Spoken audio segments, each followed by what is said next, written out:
शादी के पहले से ही विभा को कपड़े धोने का बड़ा शौक था। कभी नल के नीचे तो कभी तालाब के पास। अरे मेरी नीली वाली लुंगी नहीं दिख रही है।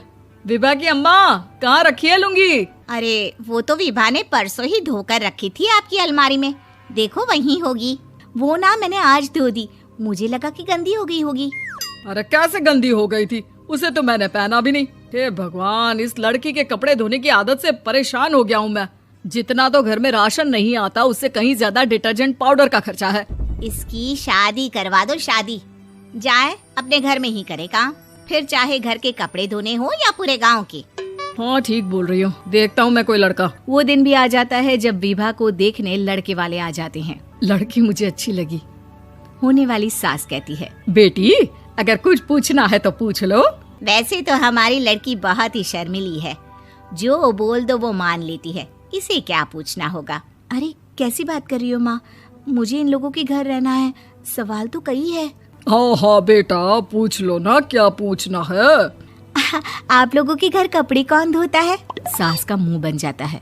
देखो, अगर तुम ये कहना चाहती हो कि तुम्हें कपड़े धोने नहीं आते तो सुन लो, कपड़े मैं ही धोती हूँ, लेकिन तुम्हारे आ जाने के बाद मैं रुमाल तक नहीं धोऊंगी। अरे चुप रहना भाग्यवान, बहू बेचारी घर आई नहीं, उसे डराना शुरू कर दिया।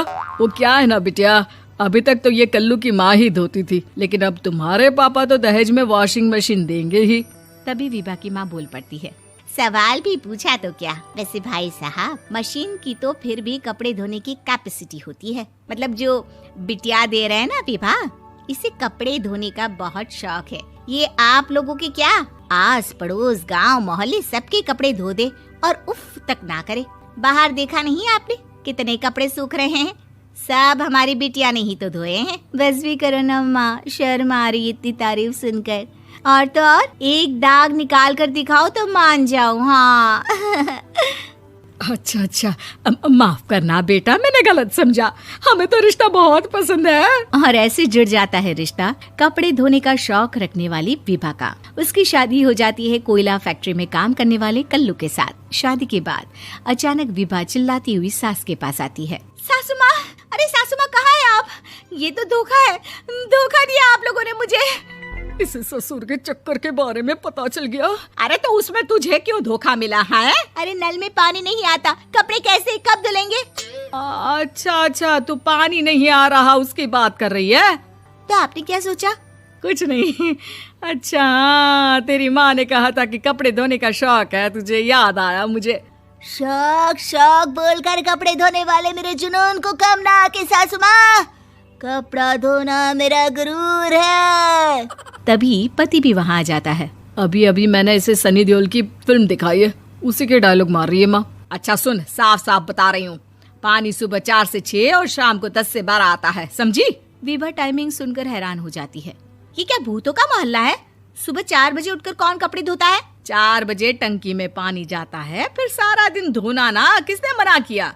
अरे कैसी बात कर रही हैं? 200 लीटर की टंकी में कितने कपड़े धो लूंगी मैं, सुबह ही उठ जाऊंगी मैं। अब क्या था, विभा सुबह 4 से लेकर रात के 12 बजे तक कपड़े ही धोती रहती। एक रोज सास पड़ोस से निकलकर कहीं जा रही होती है कि साथ वाली कहती है, हाँ कल्लू की माँ, जरा ये बताओ कि 2 साड़ी है, 2 ब्लाउज और एक पेटीकोट और एक नाड़े वाला लंबा कच्छा।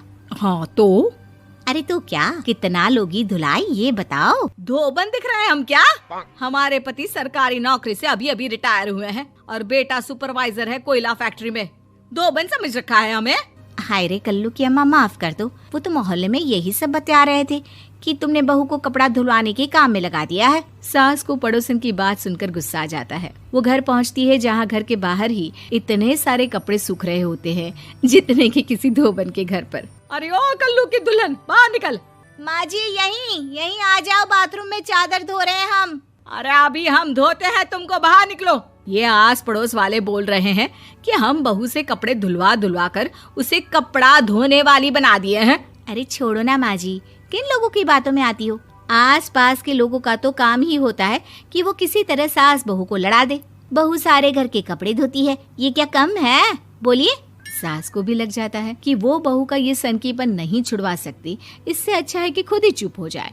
एक रोज सास और बहू मंदिर जाते हैं, जहाँ सास की साड़ी वहाँ खड़ी भीख मांगने वाली से मिलती है। माँ जी क्या बात है, आपकी साड़ी उस भिखारन से कितनी मिल रही है ना? हाँ हाँ, देखो तो दोनों की साड़ी मिल रही है। क्या बात है कल्लू की अम्मा, तुम खुद को तो अफसर की बीवी बताती हो और ऐसी सिंपल सी प्लेन साड़ी पहनकर घूमती हो। सिंपल और प्लेन नहीं है ये साड़ी। तो क्या सोने के धागे से फूल बने हैं? कुछ भी सासू माँ, कुछ भी। हाँ, बने थे इस साड़ी में सोने के धागे से फूल।